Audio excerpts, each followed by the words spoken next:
Okay, so welcome back to our podcast, the Global Glug. Today we are with Nikolas Kröger from Wagemut Rums. I don't know if I can say Wagemut Rums or it's just Wagemut. No, that's fine. Both ways, anyway. Okay. Yeah. Okay. And Thank you for having me. thank you for your time. It's a pleasure for me. I'm a fan of you. I saw a lot of video on YouTube, and yeah, I have the first question I always like to do is who are you exactly? I see you have an hospitality background as well. You used to work in Luxus hotels. You also have a bar in Wien in Austria. Can you tell us a bit more Yes. about your history and how you end up producing sourcing rum? We'll see that you are sourcing rum from Barbados and that you also have a plan to build a distillery, but I want to talk about this later. Just quickly about you. Well, when it comes to myself, I always wanted to become a chef. I was very keen on flavors and smelling things. So I was 11, wanting to become a chef. And at the age of 15, I received like a small pot still from my grandfather, who made it like it was a gift for my birthday because he noticed my passion for like smelling things and tasting things. So he said, like, make your own stuff. And because with a small still, I started experimenting and producing my own spirits. So I fall in love in the like alcohol industry basically. And after school, when I was 16, I went into hospitality because I was too young to work in the alcohol business. So I went first into hospitality and was running like I did my sommelier on the side, and then I was starting running a proper moonshine distillery. So I was producing illegal in England back in the days, and which was quite a success and not so fun, obviously. Yeah. And I went with hospitality, always working behind bars. So I always stayed in touch with like wine and spirits and cocktails and stuff. And after a while, I came back to Germany, took over a rum shop. So we sold lots of different brands of rum, and there were quite a few products missing for myself. Like the clientele were asking for certain types of spirits and stuff. So I picked back up my distillery and basically for the first time started producing legally and creating my own brand to like be able to create the products the customers asking for. And on the side, I was starting to open my first bars, running my first bars owned by myself. So I always had like the alcohol production and bar business Okay. running side by side, basically. And you were distilling some fruits, brandies, or what were you distilling? Yeah, I started with distilling fruits. I distilled everything basically.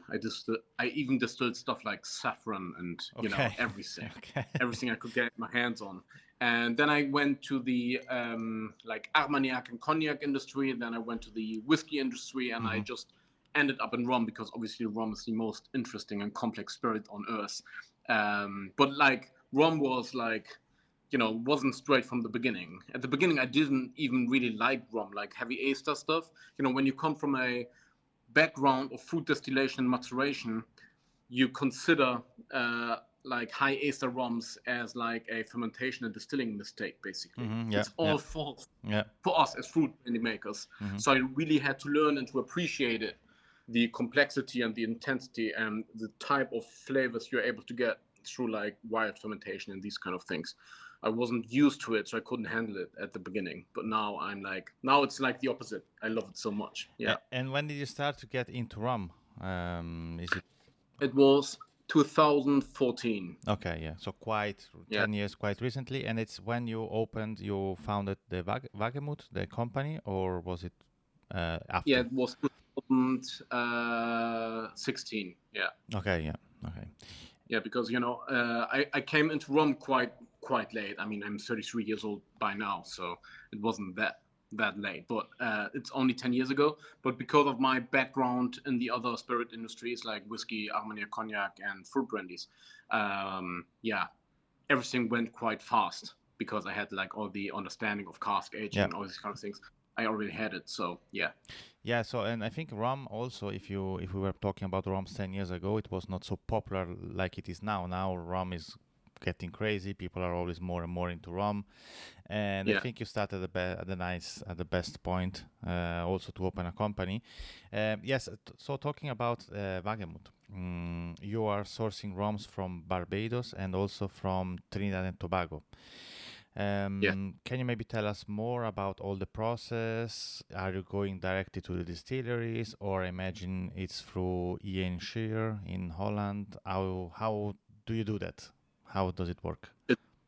It's all in both. Like basically, I use everything what I have. So yeah, you said Barbados and Trinidad, but it's as well. We work a lot with Jamaica. We work with Rum Agricole. We work with like very small producing countries such as like Madeira and Yeah. stuff, all over the place. And it depends the quality we use.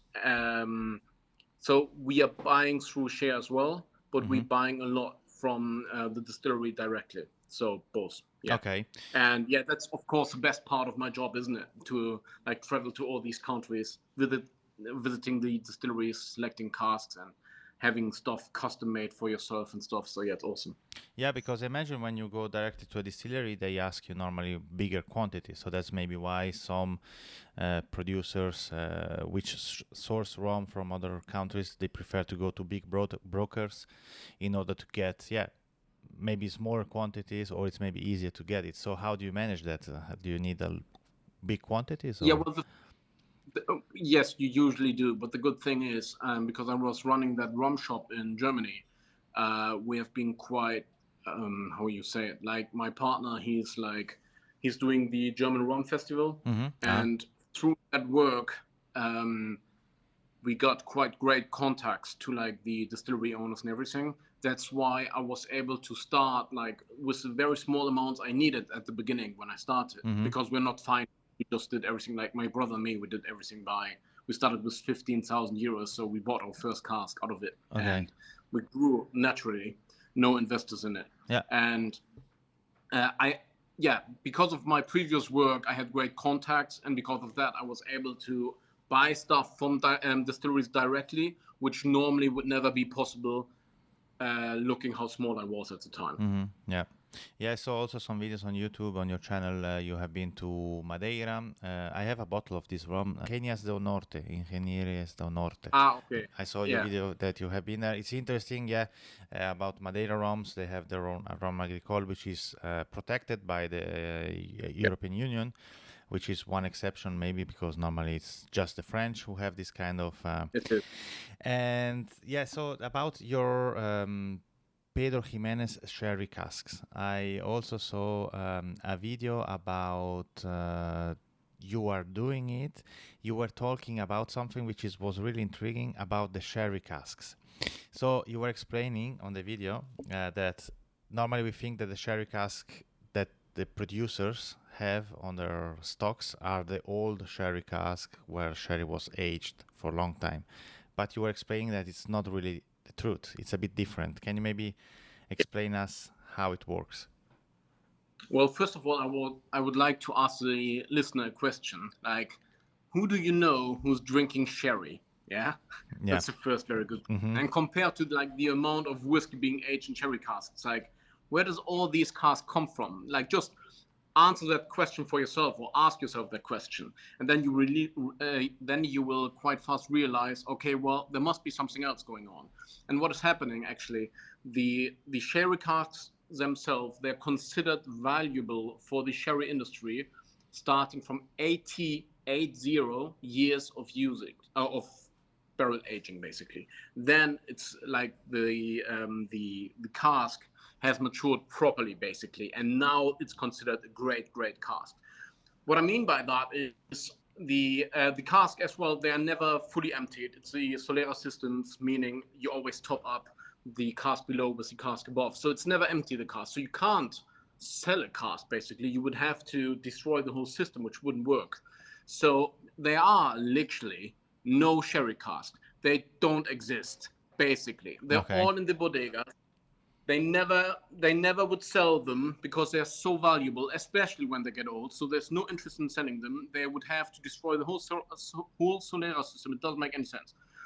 The only time when you get a proper sherry cask, the real one, is when basically a bodega is like running out of business or something. They close the doors and now they can sell the cask. Okay, maybe, but that's it. So that basically doesn't exist.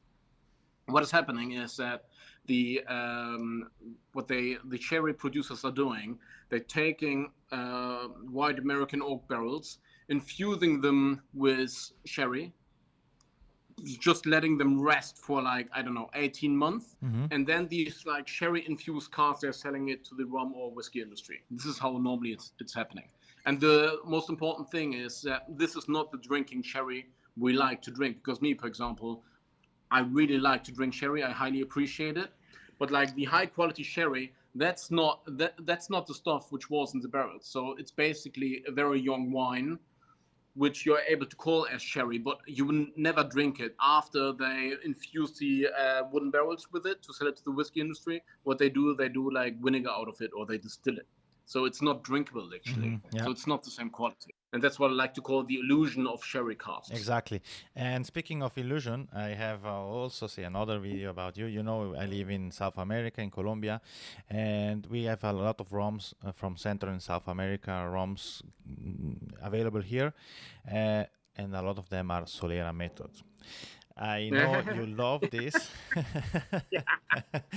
I know it's typical. I know it's marketing. Can you maybe give us your point of view about the solera aging? I saw this interesting video where you are explaining exactly how it works compared to the wine industry, or the sherry, and how they make it. How you explain that in the rum industry it doesn't work. Yeah, exactly. That's the most important part. That the whole solera cask aging in the rum industry, it's a total scam and it's total bullshit. But it's very important to make a difference. For the wine world, for the sherry world, it's a beautiful system and it really makes sense, okay? So that's very important to differentiate that the solera system per se is not bad at all, but it doesn't, well, it could even work for rum a little bit, by far not as good as for sherry, because what it does for sherry is once you have the constant basically blending of the sherry, so you're able to give quite a consistent quality. That's like a little nice side effect. But the most important part about the solera system during sherry aging, what's happening is you have like the old stuff in the barrel, which is called the madre, the mother. And the madre is giving like the characteristics to the younger spirit. Okay, so it's a little bit like when you have like a sourdough, and you use a little bit of the sourdough for the next one to get it started properly. It's a bit, it's a bit the same. Like levadura madre, the yeast, you can always keep going. Yeah, exactly. But there, of course, you don't just add a little bit. It's the opposite. You have like a lot of the madre, and you're giving bit by bit of the younger sherry basically on top. So the madre is nourishing the young one. So that's the most important part when it comes to sherry. And that benefit, that chemical magic which is happening in the sherry world, it's not possible to do it with rum, because sherry has like, around 20 ABV, where rum has, when it's bottled in a cask, it's like 65. So it doesn't work. These benefits you don't get. And so, the solera is basically a marketing bullshit starting from one of the biggest rum brands with like the Z, I know them. And it's just basically for them to be able to, write stupid numbers on the label to confuse a customer who's not aware of solera method. And, it's, of course, how can you know everything as a customer? Of course. So we talk about this because we're specialized in it, but I take it as a total scam, and you're literally manipulating the people into like believing, it's 23 years old. Oh, no, it's not, and then you write these words of solera on the side and said, I never said it's 23 years old, it's solera. Oh, come on, whatever. It's, it's a scam. I perfectly agree with you. It's sometimes in the rum industry, because they say the rum has no rules, which is not true. But some people they take advantage maybe of lack of legislation in some countries. If you go to the French Antilles, of course, you have plenty of rules. You could never do something like this. Way too many rules. Yeah. Of course, they are maybe too far. But anyway, other countries have less. Some have really the basics, and so it's easy for marketing to play and to scam customers. Yeah. I saw you recently launched a new product, which is called the barrel language, FassSprache. Yeah. It's a set Yeah. of different, I don't know if it's 10 or more, 12 small bottles, tasting bottles. 16, sorry. 16, Yeah. where you are aging rum sourced from Trinidad and Tobago, and you're aging it in different barrels, different woods. Can you maybe tell us Yes. more about this? Why did you decide to do something like this? And yes, I'm curious to hear. Yeah, I would love to. Because, I was asking myself the question when I was like running around in a cooperage. They had an amazing cask made out of walnut wood. Mm-hmm. And I was like, oh, have you seen walnut? It's like so beautiful. Yeah. Yeah. The wood is Mm-hmm. beautiful. I was like, well, this is like the most beautiful cask I've ever seen. Yeah. And I was smelling it and it smelled amazing. I was like, wow, what would be the flavors for my rum if I would age it in that cask? And then if you continue to ask that question, or if you go down that rabbit hole, yeah, I was like, actually, what's with all these different types of wood? Of course, you have a bit Brazil working with like Amburana and stuff, doing some nice, crazy work, which is cool. But like when we take the whole Western world, when we take the Caribbean, when we take the whiskey industry, it's all about oak. It's mostly American oak, like previous bourbon barrels. Or if you go a bit fancy, you have a sherry cask, you have a port wine cask, you have French oak, but that's it. Okay, we don't that. And actually, what's really the difference? Can anybody really tell what's the difference of different types of oak? Nobody can. So I was curious to like see the effect of the different types of wood on my rum. So I had custom made a cask out of every type of wood I could get my hands on. So we have 15 different types of wood. And I wanted to do like an experiment where you are able to taste all the different casks side by side, and to see the effect on the rum. So the first rum actually in the tasting set, because we bottled all the casks in small tasting sets so that you can taste it with me, basically. Yeah. And the first sample is like the neat rum. It's a 3-year-old rum from Trinidad, aged for 3 years on Trinidad in bourbon barrels. And then we aged it.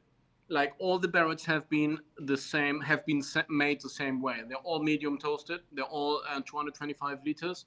They're all brand new. There was never anything else inside because I wanted to make sure that nothing affects the flavor. I really wanted to have the proper original flavor of the wood. And then I aged the rum from the same batch in all these different types of wood, in all these different casks for exactly the same time, bottled it at exactly the same time to be able to taste it side by side and that you're able to tell the difference and to see the effect on the wood, on the spirit. And on the side, we have like a booklet as well in the tasting set where you have all the information about all the type of woods, all the chemical, chemical, I don't know, the chemical construction of the wood. The compounds and how it's made. Yeah, how it's made, where it's from, everything. And we even have a video. It's like 3.5 hours of material where we show you how the wood is cut, how the casks are made, how and we taste it together with you, like the Cooper and me, we taste it together with you. Okay. And we do all that video basically. So the whole thing is a huge course basically in form of a tasting. So you will learn everything about wood, about cask aging, and about the effect of wood and the different flavors. Yeah, it's awesome. I love it. Okay, yeah, it's interesting. I would like to have it here, but Colombia is far away. Where can people get this this product? Is it available online or is it also available? Yeah, it's available on our website. It's wagemut.com. Yeah. But we are only able to ship to Germany and Austria. And for international shipment, it's armagnac.de. Okay, yeah. I'll put it on the description of the podcast so everyone can have a look. Because I saw someone also on some Facebook group, they posted about this product, and I was wondering if it's also available in the States. It is, yeah. Okay, yeah, perfect. So if someone is listening from the Yeah, States, the Armagnac they're able to ship internationally. So okay, perfect. Okay, good to know. it was so amazing to see the result because like the impact of the wood was huge. You can't believe it. Yeah. Like the differences, the different casts of different types of wood. It's so amazing. Yeah, it's amazing. It's really interesting to see. I would like to taste it. Which cask was the one that impressed you more of the 16 you? Like impressing when it comes to the quality. I really love the walnut cask. Okay. But like when it's like we had cherry oak, like no, not cherry cask, like cherry the fruit. Yeah. Cherry oak was crazy. You had like such a deep fruitiness. You would never believe that it's only from the wood. Never. Okay. It's impossible. You wouldn't even consider it a rum anymore. It's so like the impact is so huge. And then you have wood like kiri, which nobody knows about. Yeah. It's like a plantation wood. It's not a natural wood basically. It has been custom made by man basically. Yeah. And it gives you the taste of like, what is it called? Zuckerwatte? You know Zuckerwatte? Yes, I don't know in English. Let me Google it. But it's like this candy stuff, yeah, you know? exactly. Yeah, it's like it's mind blowing. It's mind blowing. Because normally what we experience some, how can I say, some exotic flavors or some exotic woods are only available with cachaça. Normally you have cachaça woods that are only available in Brazil. And that's interesting to see how also someone in Europe or can try to do something which is completely different with woods that normally never you cannot find in an industry. So I never heard about other types of wood rather than cherry, maybe some wine, Zinfandel or whatever.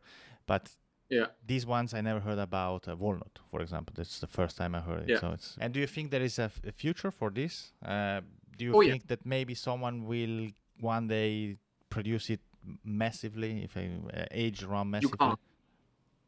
You can't. Why not? You don't have enough of these types of wood. Well, first of all, two reasons. Well, first of all, I will do it. That's for sure.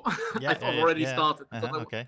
I was so amazed. I bought like all different types of wood. I basically like walnut. I bought everything, literally. Yeah. But meaning everything. It's just a few casks. There's not more walnut wood. Basically. How many? I just bought 4. 4, okay, yeah. So I have 5 in stock, and that's it. I'm now on the waiting list again, so I bought the next stock, and it's going to be available only in 1 year's time. Okay. And do you source them from Europe or? Yes. Okay. It's, we have like a German cooperage, which is called, for anybody who is curious to buy these type of casks, it's Wilhelm Eder. He is like it's the cooperage of die Küferei meines Vertrauens. So they're basically my cooperage partner. And they do an amazing work. They're so good. I'm curious about another article I saw on your blog. Zucker in whiskey and rum durch FassSprache. So it's sugar in whiskey and rum during a barrel aging. So you're talking in this article, it's really interesting. Because normally we say when a rum is aged in barrels, normally naturally the rum gets 2 to 5 grams per liter of natural sugar, which is absorbed by the cask, by the barrel. And here you're really making a nice job analyzing everything. And there is a part here where you're saying that if this would be true, every barrel would produce 2 kilos of sugar, more or less, 1.8 kilos of sugar. Can you tell us more about this article, your thoughts about it, and your research? Well, first of all, to make that point, it's not true. You don't get sweetness through the barrel aging. It's not possible. Of course, it's true that the wood contains natural sugar, but it's by far not enough to get even a sugary taste. But we have to make it 2 separate points here. It's like, just for the listeners who haven't read my article or my work on this topic, we worked with like what is it called, laboratory, to measure everything. So it's not what I personally feel or think. It's all measured by laboratory, and I uploaded all the the results. Exactly, everything is available. You can read everything. So you find that blog on my website as well on wagemut.com, and everything. We have it in German, the article, English, and French actually. Okay. For the people who are not fluent in German, and everything is measured with all different types of wood. I use the FassSprache for that to make sure that I get all different types of wood, that nobody's able to tell me, but American oak contains more sugar than French oak. No, it doesn't. Well, it does not affect the sweetness of the spirit. It's exactly the same, actually. Okay. So, it's just, what can I say more? It's not true. You don't get sugar through barrel aging. Okay. So sometimes you have these sweet notes of a rum, which is not there is no sugar added. So how can you explain that? Who says that? I mean, you have sometimes you are reading. You are tasting a rum, and you have some sweetness, which is you feel it. It's not a sweetness which is an added sugar, but you can feel some sweetness. Well, first of all, it's very difficult to make sure or to be sure that actually the producer really hasn't added anything. I mean, they're able to lie, aren't they? Like, people can just say, no, I haven't added anything. And then you're like, well, okay, I'm just going to believe you, or what else can I do? So that's always difficult. I don't like to say this, but we have to consider that we are simply just being lied to, But apart from that, like, let's say everybody's telling the truth and they really haven't added sugar or no sweet wines or whatever. We have to separate between two things: actual with sweetness, which we can taste, or something we smell which reminds us of sweetness, so we consider it as sweet, like vanilla, for example. If we think about vanilla is not sweet. It's not sweet. We use it in a sweet way. We use it in pastry and cream and stuff. So always when we have something with vanilla, it's sweet. But vanilla is not sweet. So if I smell vanilla, I think about sweet, and actually what I'm tasting tastes a bit more sweet than it actually does. The same goes with, like, coconut, or I don't know, fruity notes, honey notes, So they remind you of sweetness. That's a difference. Interesting. And of course, what we have as well is aging with sherry casks and port wine casks, where you get like a touch of sweetness. But again, here as well, no, actually not again, I haven't said anything to that subject. I'm gonna make the same work I did with the wood types. I'm gonna do with the wine barrels, like sherry cask, port cask, which of course they bring a bit of sweetness into it, but again, by far not enough sweetness to actually make it really sweet. Okay, interesting. Okay, it's interesting. I never thought about this way. I was always told the natural sweetness of the barrels, but now I will reconsider it. Thank you very much for your article. I was told the same thing, but I was asking my question. I'm like, I actually don't believe it, but everybody says the same thing. Now you hear it everywhere in podcasts, and so sometimes when everyone says the same thing, you will believe it. That's how it works. Exactly. I have a question about your Pedro Jimenez Sherry rum, Wagemut PX. You were explaining in a video how you exactly are doing it. Can you maybe explain us quickly how it's aged? Because you are using a wine barrel and then you extract the wine, you put the sherry wine. Can you maybe just... Actually, we changed that. We're using sherry cask, which we're buying from Spain, which has been used for 10 years in the sherry making. They basically... What's happening now as well is that these cask merchants, they are giving casks for free to the sherry industry. They use these casks for 10 years to age some stuff in it, and then they give them the cask back. So by that, they increase the value of the casks, actually. That's why it's profitable for the cask merchant, because these casks, they can sell it for 10 times the amount than before. And we buy these casks. Sherry has been aging in these casks for 10 years. And what we do is I have a special Erlaubnis. How do you call it? How do you say Erlaubnis? Permission. Yeah, I have a special permission from the Spanish government that I'm allowed to import sherry in bulk, because normally since the is sherry has to be bottled and sealed in Spain and Jerez. Okay. You can't buy it in bulk, but I can. And what I'm doing is I have this amazing Pedro Jimenez sherry, like the proper drinking quality, not this infused bullshit, the proper one. Mm-hmm. And what I do after I aged rum in the sherry casks, I empty the cask, I put the proper drinking sherry into the cask, let the cask rest and soak in the sherry, and then I get rid of the sherry and age rum inside that. So I get this amazing sherry compact in a very intense way because I'm able to infuse the cask myself with the proper stuff. Okay, and this is something that And normally they don't. Sorry. No, nobody does because nobody has that. Nobody has that license. Uh-huh. Okay. So, and what I do then, because of my sherry cask, you have quite a warm sweetness to it and fruitiness. We always say with a little smile that we always, when we empty the sherry out of the casks, we always forget a bit of Pedro Jimenez sherry in the cask. You know, what can we do? Yeah. That's what we get. A touch of sweetness to it. Yeah. And about your future, so I saw also another video about you were talking about Bali. You are going to open a distillery. How is it going? I think you already found a place. Can you tell us more about your project, about your own distillery? Yeah, I can and I can't at the same time, because what I can say is that it's going quite well, but there have been so many changes in the last 5 months that I actually stopped talking about the location or even the country, because like Bali still stands, but in the last 5 months we had so many new opportunities to do it faster, better, and especially closer to home, not as far as away, because Bali is quite far. Yeah. So yeah, we will open our own rum distillery soon, starting with a very small project, because I've been distilling basically my whole life, so I know how to do it. But I've never run a rum distillery, which is totally different. Yeah.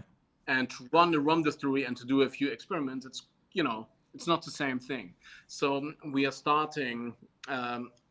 It should be possible that we start at the beginning of 2025 to run our first small distillery. Mm-hmm.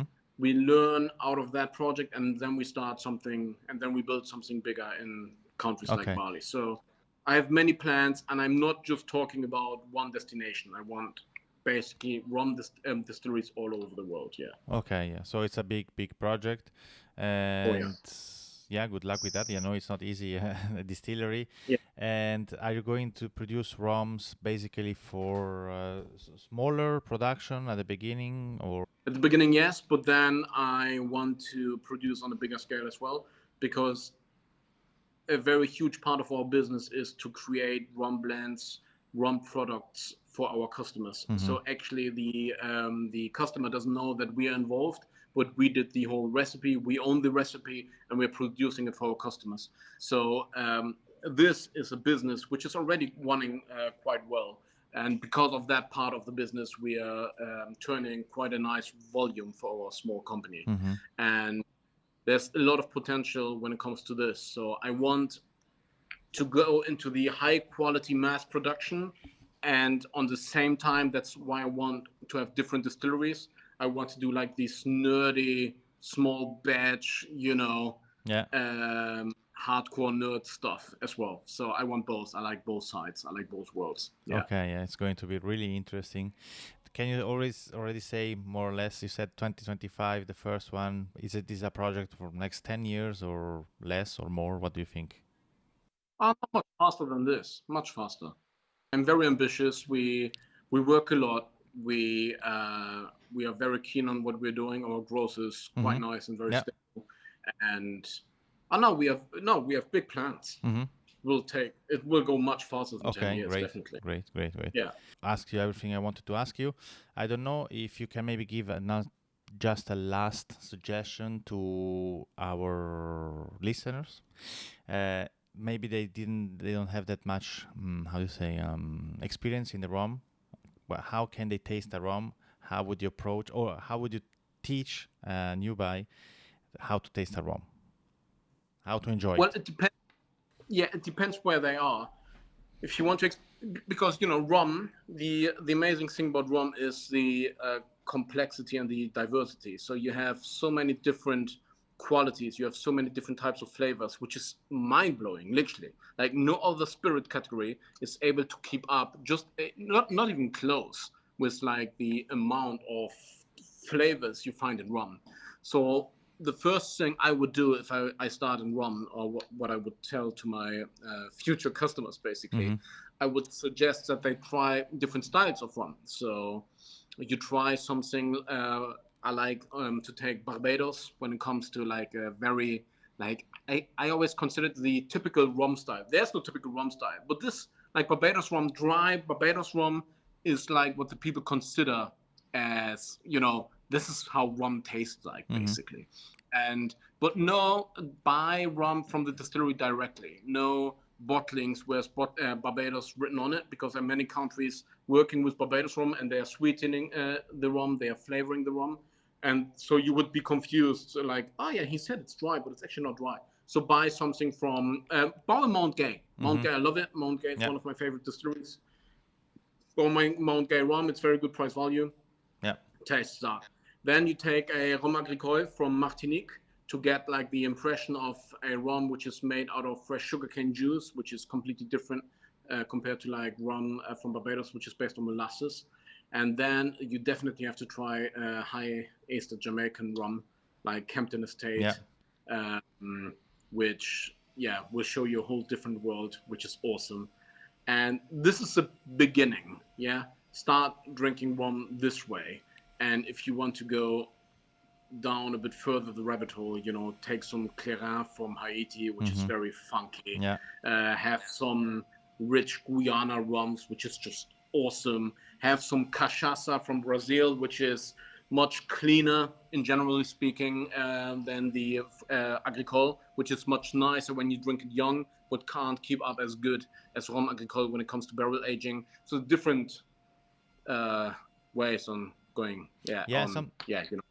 Sometimes it's difficult to explain to customers what rum is, because you are tasting just one. Especially here in Colombia, we don't have that Clairin, we don't have Hampton, even Mount Gay. I can get it here, so I have always to buy this stuff when I'm traveling. And sometimes they ask what exactly rum is, and it's so complicated sometimes in just 2 hours of time to show how big this world is.